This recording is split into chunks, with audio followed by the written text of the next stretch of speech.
18. 고소와 충돌. 예수는 감람산으로 가시다 아침에 다시 성전으로 들어오시니 백성이 다 나아오는지라 앉으사 저희를 가르치시더니 서기관들과 바리새인들이 간음 중에 잡힌 여자를 끌고 와서 가운데 세우고 예수께 말하되 선생이여 이 여자가 간음하다가 현장에서 잡혔나이다. 모세는 율법에 이러한 여자를 돌로 치라 명하였거니와 선생은 어떻게 말하겠나이까. 저희가 이렇게 말함은 고소할 조건을 얻고자 하여 예수를 시험함이러라. 예수께서 몸을 굽히사 손가락으로 땅에 쓰시니 저희가 묻기를 맞이 아니하는지라. 이에 일어나 가라사대 너희 중에 죄 없는 자가 먼저 돌로 치라 하시고 다시 몸을 굽히사 손가 락으로 땅에 쓰시니 저희가 이 말씀을 듣고 양심의 가책을 받아 어른으로 시작하여 젊은이까지 하나씩 나가고 오직 예수와 그 가운데 섰는 여자만 남았더라. 예수께서 일어나사 여자 외에 아무도 없는 것을 보시고 이르시되 여자여 너를 고소하던 그들이 어디 있느냐. 너를 정죄한 자가 없느냐. 대답하되 주여 없나이다. 예수께서 가라사대 나도 너를 정죄하지 아니하노니 가서 다시는 죄를 범치 말라 하시니라. 8일 10일. 양심과 율법. 서기관들과 바리새인들은 율법을 알지 못하는 이들을 저주받은 자 7:49라고 탄식한다. 니고데모가 바리새인들에게 항변한다. 도대체 우리 율법은 사람의 말을 듣고 그 행한 것을 알기 전에 판결하느냐고. 즉 사실 확인조차 하지 않고 사람들의 말만 듣고 판결하는 그 같은 율법이 어디 있느냐고 따지지만 여기 율법 선생님들 왈 니고데모의 물음에는 아랑곳하지도 않는다. 그리고는 갑자기 출신 성분을 들먹인다. 물론 사람들 가운데 이미 설왕설래가 있었다. 성경에는 그리스도는 다윗의 씨로 또 다윗에 살던 촌 베들레헴에서 나오리라 하지 아니하였느냐. 18-19-3 사는 의구심과 의문을 던지고 있었다. 아무리 그렇더라도 율법으로 하면 율법은 사실을 무시한 채 말만 듣고 판결하는 무법한 법이 아니다. 이를 항변하는 것에 답변은 않고 너도 갈릴리에서 왔느냐 상고하여 보라. 갈릴리에서는 선지자가 나지 못하느니라 하였더라고. 힐문하는 것은 이들이 얼마나 비율법적이며 감정적인가를 알게 해준다. 율법 학자들이 율법을 들이대면서 도대체 율법적이지 조차 못하다. 논리적이려면 끝까지 논리적이든지 율법적이려면 끝까지 율법적이어야 함에도 불구하고 율법 이야기 하다가 갑자기 지역은 왜 들먹이는가. 출신 성분의 우월적 지위가 유대 사회에서 얼마나 대단했던지 알 수 있다. 니고데모를 묵살하는 방법치고는 참으로 치졸하지만 그럼에도 불구하고 이것이 율법 학자들의 초상이다. 이것이 법을 가졌다고 하는 자들의 법적이지도 못한 광포성이다. 7:45-53 그러므로 법이란 무엇일까? 세상 묻지 않을 수 없다. 율법이란 도대체 무엇일까? 율법에 사로잡힌 서기관들과 바리새인들의 광포는 계속된다. 간음하다가 현장에서 잡힌 여인을 모세의 율법을 내세우며 예수에게로 끌고 온다. 모세는 율법에 이러한 여자를 돌로 치라고 명하였는데 선생은 어떻게 하겠느냐는 것이다. 이는 예수까지도 고소할 조건을 찾으려고 혈안이 된 바리새인들의 함정이다. 율법은 코에 걸면 코걸이, 귀에 걸면 귀걸이로 수많은 해석의 여지가 있다. 새가 명한 대로 돌로 치라 하면 계명은 지켜질지 모르지만 그리스도의 강령이랄 수 있는 생명 존중에 위배되는 것이요. 여인을 지켜주면 모세의 법을 위배하게 되니 예수를 고소할 수 있는 조건이 될 것이다. 이 같은 덫을 놓고 여인을 예수에게 끌고 왔다. 도대체 모세의 법이라는 것이 무엇인가? 본래 모세의 법이 그런 것인가? 율법이 없으면 고소가 있을 수가 없다. 법이 없으면 죄도 있을 수 없다. 법이란 무엇인가? 바울은 성문법이 없는 사람에게도 그 양심에 의해 고소하는 불문법이 있다고 한다. 법의 생산자는 양심이다. 이 양심은 또 누가 생성하는가? 우리 안에 양심이라고 이름 붙인 요소가 있다. 누구나 양심이라고 이름 붙어있는 중거점을 갖고 있다. 칸트는 이 양심을 근거로 도덕의 세계를 정당화하려 했고 신의 존재를 입증하려 했다. 밤하늘의 별처럼 반짝인다는 양심이라는 것이 무슨 일을 하고 있는가? 사람들은 이 중거점으로 법을 생성해낸다. 따지고 보면 양심이 라는 기능은 매우 개인적인 것이지만 연유야 어떻든 이 같은 기능을 통해서 규칙이 생성되는 것이다. 양심은 그것을 자극하고 활성화시키는 내 주변의 전통과 관습 등의 환경과 밀접한 관계를 맺는다. 교육이 있고 가치관이 있다. 한 사회의 구성원들이 합의해내는 여러 가지 규칙들이 개인의 욕망과 추구하는 바를 견제하고 통제하고자 하는 시스템과 맞물려 그 중간에 양심이라는 것이 작용한다. 관습과 도덕, 전통, 그 시대의 풍속과 사람들에 의해서 양심이 작동한다. 시대가 보편이 요구하는 것에 양심은 반응하고 기능한다. 그러면서 양심은 법을 생성해낸다. 우리가 흔히 말하는 양심이 라는 것이 과연 양심인가? 본래 기능하고 있는 양심과 그것이 생성해내는 법, 이것이 초기에는 불문율이나 금기사항의 형태로 발생한다.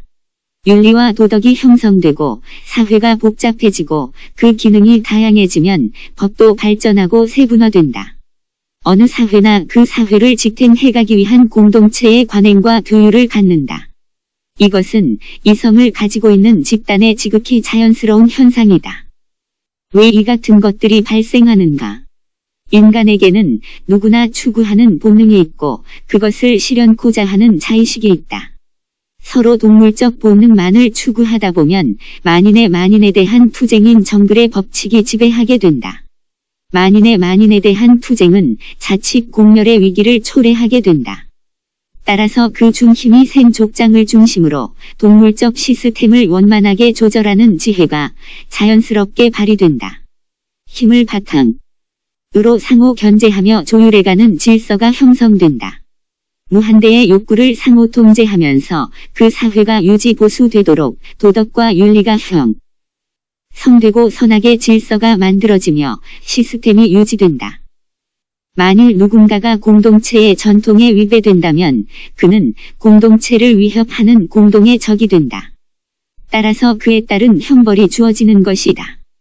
공동체의 질서를 파괴하면 공동체는 그를 조리돌림하거나 벌을 준다. 그 정도가 심하면 공동체로부터 퇴출시킨다. 불문율을 포함한 모든 법은 그 마을에서 통용되는 마을을 유지하기 위해 형성된 최소한의 시스템이다. 보편적 이성과 감성에 부합하면 양심적이라고 하고 그에 반하면 양심은 가책을 느끼며 공동체의 요구에 길들여져 간다. 그러다 보니 공동체의 보편적인 요구와 개인이 추구하는 무한의 욕구가 마찰을 빚는다. 이 두 사이에서 눈속임과 외식이 만들어진다. 보편적인 요구에 반하는 것을 숨어서 행동하게 되는 이중구조 속에 노출된다. 인간의 생각하는 기능과 양심이라는 것의 활동이 작동해 이 같은 시스템이 형성된다. 인생은 법주의를 맴돈다. 따라서 법은 일시적인 혼란을 방지하는 임시방지책이다. 세상은 법으로 다스릴 수밖에 없는 한계 안에 놓여 있다. 양심은 이 법에 맞으면 옳다 하고 어긋나면 악하다고 한다.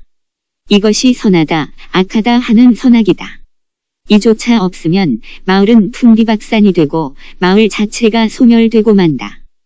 법은 동물적 본성을 갖고 하나의 마을을 형성한 사람들의 지혜고 장치며 마을을 유지해가는 근간이다. 한 공동체가 존속할 수 있는 최소한의 근거는 그 같은 교약에 있다고 하겠다. 그러고 보면 법의 모태는 인간의 악함이다. 법은 서로의 욕구가 충돌할 때 이를 교제하여 상호 욕구 실현의 공동 기회를 배분하기 위해 생성되었고 필요하게 되었다. 그럼에도 불구하고 법이 그 같은 추구를 할지라도 모두에게 공평한 분배는 불가능하다. 도덕, 윤리, 법은 인간의 악함에서 나온 것이다. 그 출발선이 인간의 악을 제어하기 위함이란 말이다. 그것은 동시에 힘 있는 자들, 기존 질서의 기득권을 중심으로 만들어진다. 그러므로 인간에게 공평하게 적용된다는 법도 따지고 보면 또 하나의 편견이고 선입관이다. 이미 어제의 사람들이 전통이라는 이름으로 만들어 놓은 어제의 흔적이다. 물론 오랜 전통 속에서 검증된 법이라고는 하지만 오늘 나의 삶을 어제의 결과물에 통제받고 살게 한다.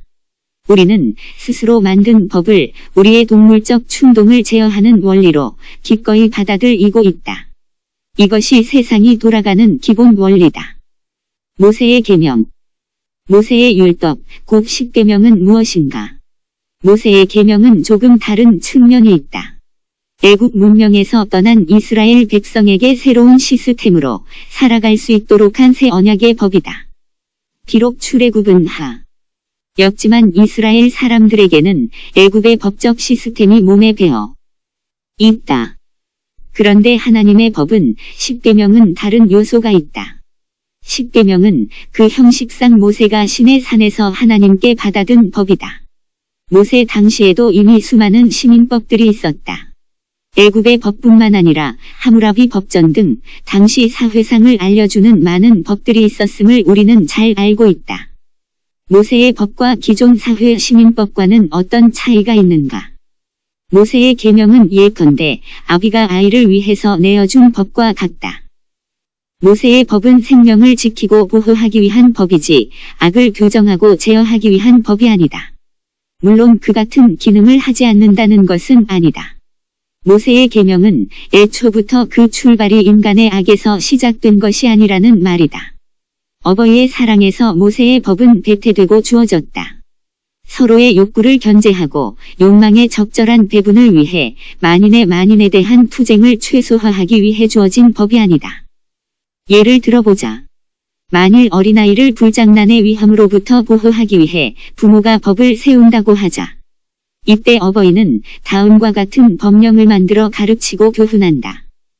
절대로 성냥을 만지지 말거라 또는 어린 딸에게 남자는 모두 늑대다. 절대로 남자를 가까이 해서는 안 된다고 가르쳤다고 하자. 그 같은 법을 세웠다고 하자.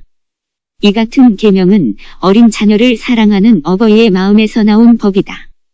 그 같은 금령은 어느 때까지는 어린 자녀에게 생명을 보호해주는 절대적인 법이 될 수 있다. 어느 때까지인가? 불을 마음대로 다룰 수 있는 능력이 있을 때까지만이다. 불장난이 아니고 제대로 사랑할 수 있는 능력이 있을 때까지만 효력 있는 법칙이다. 그런데 만일 누군가가 너무도 부모의 말씀을 잘 듣고 효도하는 자녀가 있어서 어버이 말씀을 거스를 수가 없도록 배웠다고 하자. 그래서 절대로 성냥을 만지지 말라는 말씀을 기억하고 성냥 근처는 가까이 가지도 않고 보지도 않으며 만지지도 않는 절대 순종을 한다고 하자.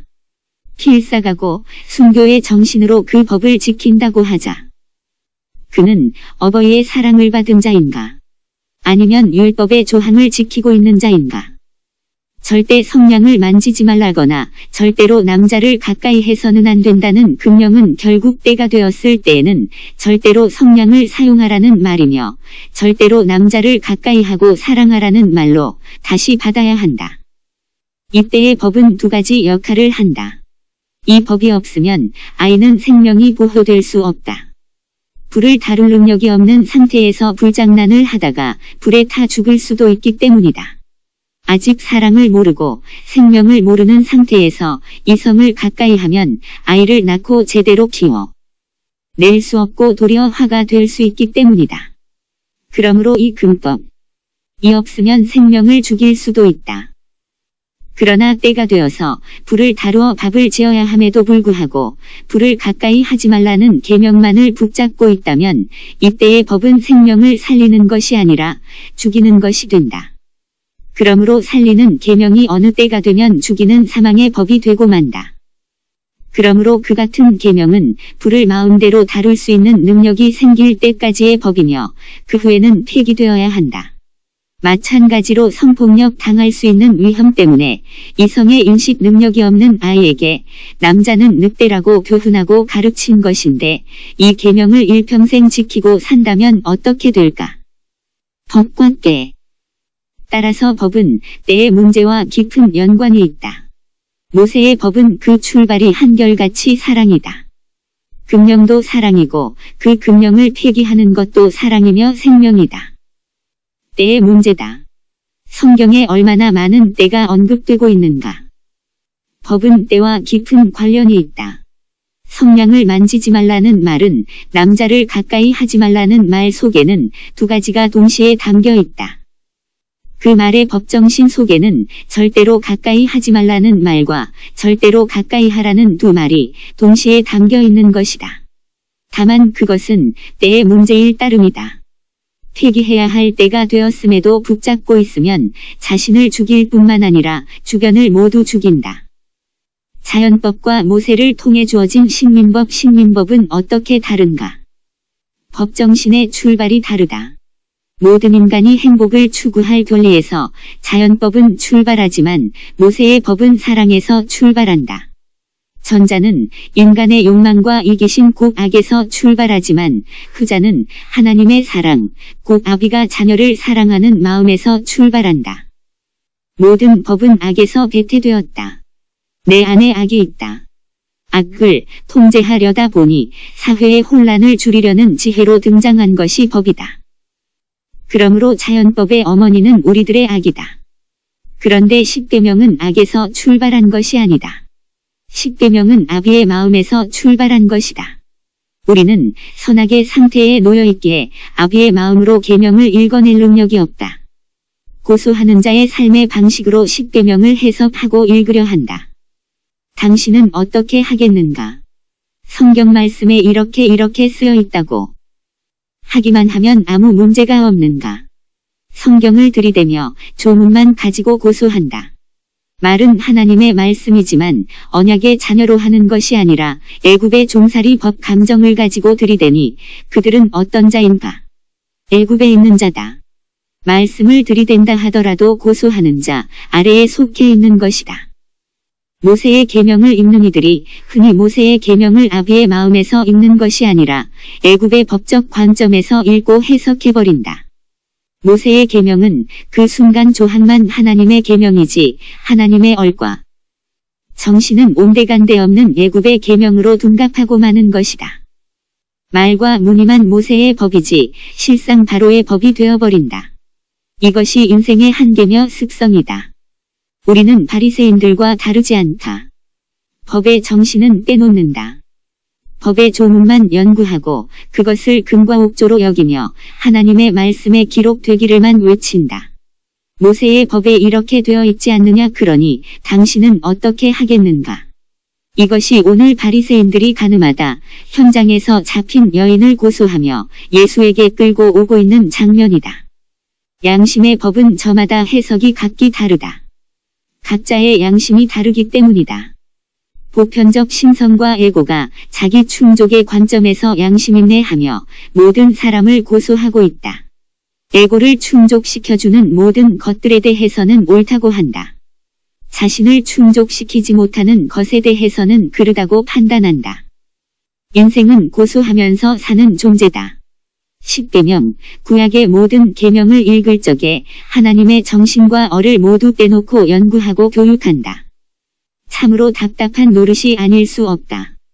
간음치 말라는 계명은 때가 되면 참된 사랑을 하라는 말이다. 사랑하라는 말로 읽을 능력이 없다.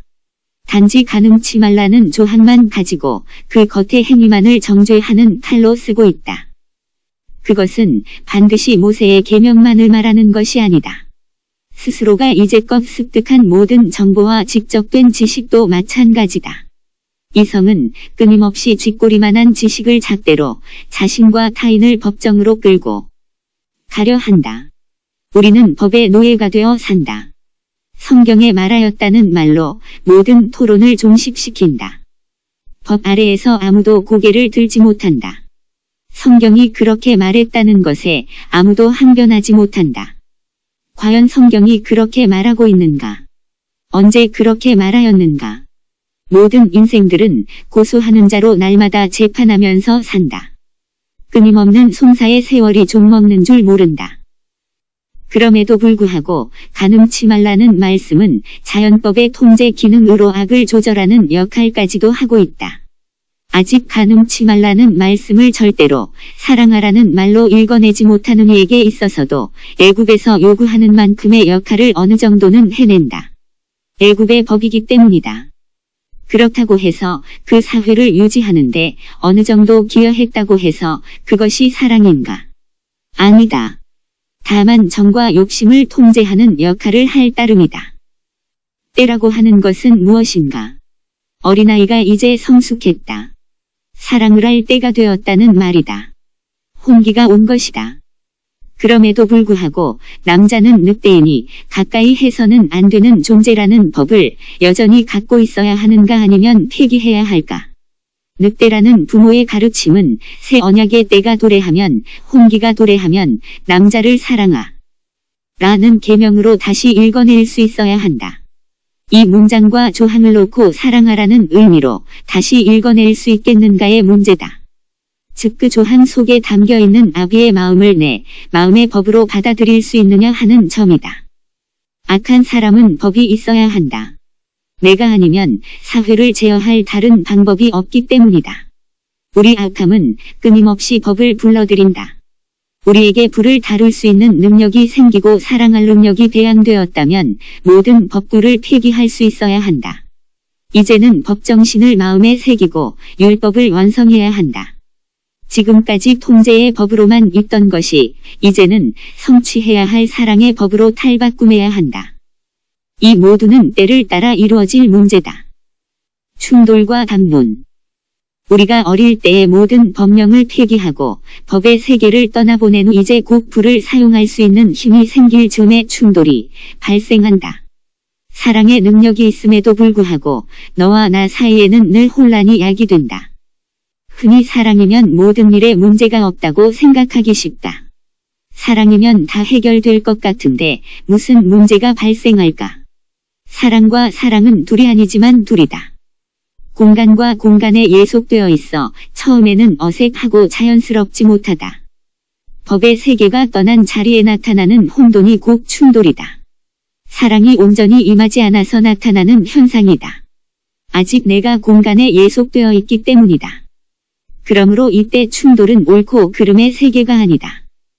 아프리카 원주민의 문화와 한국의 탈춤은 서로 다른 문화의 양태일 뿐 그것은 누구의 것이 옳고 혹은 옳지 않은 것이 아니다.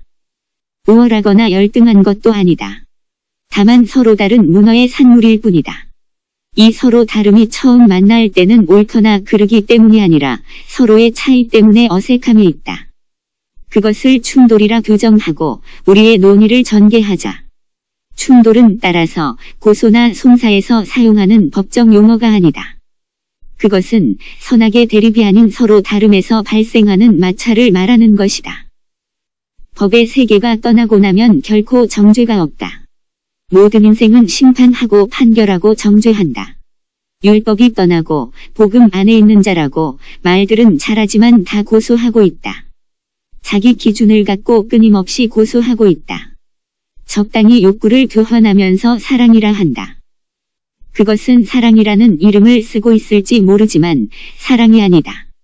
우리가 과연 율법을 떠났는가? 율법 아래에서는 사랑이라는 것이 원천적으로 불가능하다.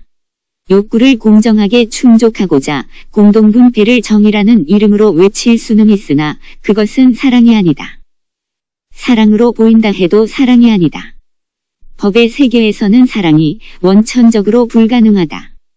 고소와 심판만 있다. 내가 옳다는 주장이 있을 따름이다. 모든 인생이 그 같은 법 아래 살기 때문에 죄인이다. 아담이 죄를 졌기 때문에 죄인이라고 하는 것은 성경을 잘못 읽어온 전통 때문이다. 사람은 모두 그런 욕망 아래 태어나서 살고 있다. 그것을 성경은 죄라고 한다. 이제 예수는 새로운 삶의 방식을 제시하고 있다. 아비의 마음을 자녀에게로 자녀의 마음을 아비에게로 돌이킨 새 언약의 계명을 받아든 자의 삶을 말이다. 법은 돌이다. 돌로 친다는 것은 모세가 돌비의 법을 새겨 받았기 때문이다. 신비에 새기고자 하는 과정에서 돌비의 법을 새긴다. 따라서 돌은 법을 상징한다. 바리새인들이 가늠하다 현장에서 잡힌 여인을 돌을 들어 치는 형상은 모든 인생들이 법 아래에서 고소하면서 살 수밖에 없음을 보여주는 것이다. 어찌 거기에 바리새인들만이 있었는가? 어른을 비롯해서 젊은이들까지 모두 정죄하는 데에 동참하고 있지 아니한가? 예수는 첫 번째 땅에다 무엇인가를 쓰고 계신다. 법 아래에 있는 자들에게 할 수 있는 것이라곤 법 밖에 없을 터. 눈에는 눈, 이에는 이가 법의 원칙이다. 애굽의 땅 아래에서는 그것이 무엇이 되었든 애굽의 법으로 받는다. 따라서 예수께서 첫 번째 땅에다 무엇을 썼던지 여인을 고소하던 자들에게는 그것을 법으로 받을 수밖에 없을 것이다. 법 아래에서는 누구도 예외 없이 정죄받을 수밖에 없다. 그러므로 죄 없는 자가 돌로 치라는 말에 스스로 정죄받지 않을 사람이 없을 것이다. 예수가 정죄하는 것이 아니다. 다시 몸을 굽히사 손가락으로 땅에 쓰시니 저희가 이 말씀을 듣고 양심의 가책을 받아 어른으로 시작하여 젊은이까지 하나씩 나가고 오직 예수와 그 가운데 서 있는 여자만 남았더라고 요한은 기록한다. 다시 몸을 굽혀 땅에 쓰고 있다. 아마도 새 언약의 새 계명을 즉 율법은 마음 땅에 다시 기록되어야 함을 상징하고 있는 것이 아니겠는가. 처음 땅에 무엇인가를 쓰고 있는 예수의 행동은 율법 아래에서는 인생들 돌비에 써놓은 첫 번째 기록에 종속되어 있음을 의미한다. 다시 몸을 굽혀 글을 쓰고 있다는 것은 율법은 결국 재해석되어야 하고 다시 신비에 기록되어야 한다는 것을 극명하게 보여주는 것이다. 그것은 정죄의 율법이 아니다. 고소하는 법령이 아니다. 돌비에 기록된다는 것은 기억, 지식으로 남아있는 조항이라면 두 번째 신비에 기록된다는 것은 율법의 정신, 하나님의 어를 마음에 받는다는 말이다. 율법의 본령인 아비의 마음을 비로소 새긴다는 말이다. 간음하지 말라는 조문을 사랑하라는 말로 다시 받는다는 말이 아니겠는가. 따라서 예수는 정죄하지 않는다. 그가 너그럽다거나 마음이 넓어서가 아니다. 정죄가 없다는 말은 무엇인가? 법이 떠났다는 말이다. 덕이 많고 인격이 넓고 너를 사랑하는 마음이 많아서 내게 법을 적용치 않겠다는 것이 아니라 내 안에 정죄의 원리인 법, 곧 들보가 빠져나갔다는 말이다. 나를 이끌어왔던 지금까지의 삶의 원리가 빠져나갔다는 것이다. 법이 없으니 정죄가 없는 것이다. 많은 이들은 고소를 하고 있지만 내 안에 법이 없기 때문에 나는 정죄할 수 없는 것이다. 조항을 폐기하고 그 정신을 내 안에 받아들이는 순간 고소는 더 이상 할 수 없고 다만 사랑의 원리만 남는다. 사랑하라는 것으로 읽고 해석할 수 있는 능력이 생긴 것이다. 아니, 그 같은 아비의 마음을 내 마음에 담은 것이다. 이때부터는 결코 법으로부터는 자유인이 된다. 법으로부터 더 이상 종살이를 하지 않는다. 그것은 내 자신 안에서뿐만 아니라 내게 대해서도 동일하다. 따라서 결코 정죄함이 없는 것이다. 그렇다면 이것이 사랑인가? 아니다. 다만 새로운 세계로 진입한 것에 불과하다. 그곳은 이제 막 시작하는 출발 지점이다. 거룩은 법이 폐기되고 빛이 우리를 성숙시켜 나가는 그곳에 깃든다. 저 법의 세계에서는 결코 거룩이 자리할 수가 없다. 이제 비로소 출발선에 선 것이다. 이 지점에서부터는 기본적으로 심판의 기능이 없다. 심판의 기능이 빠져나갔다. 법이 없는 자에게는 옳다 그르다 할 수 있는 권한이 없다. 검사는 늘 법조문으로 고소와 송사를 하게 되어 있지만 법을 떠났으니 이제 자격을 박탈당한 사람이다. 일평생 습득한 고소와 고발의 권리이던 검사의 라이선스를 반납한 것이다. 남의 것이니 남에게 돌려준 것이다. 법이 떠난 다음에 전개되는 삶은 무엇일까? 광활한 저 자유의 땅에서 펼쳐지는 삶이란 과연 자유만인가? 거기 비록 정죄가 없고 고소와 고발이 없다 해도 이제 다가오는 것은 너와 나 사이의 충돌이 남는다.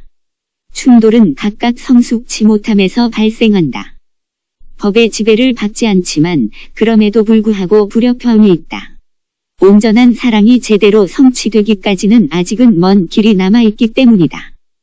충돌이 발생할 때 우리는 어떻게 해야 하는가? 거기는 법이 떠난 자리이기 때문에 고소와 심판으로 해결되지 않는다. 옳거나 그름의 문제가 아니기 때문이다. 법이 떠나고 나면 충돌은 있을지라도 고소는 없다. 그러니까 너는 죽일 놈이라거나 너는 악한 사람이라는 것이 없다. 그럼에도 충돌은 있다. 끊임없이 충돌은 발생한다. 그것은 서로 다른 문화의 차이에서 오는 충돌이다. 서로 다른 문화는 옳은 게 있거나 옳은 게 있는 것이 아니다. 다만 다름이 있을 뿐이다. 문화의 충돌은 고소와 고발로 해결되는 것이 아니다.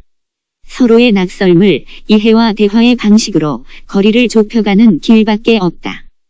이때 비로소 담론이라는 것이 필요하다. 담론은 토론이다. 주고받음이다. 대화다.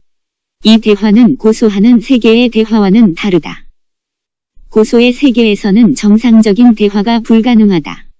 힘의 권위로 억압하든지 설득하거나 고발하는 것밖에는 없다.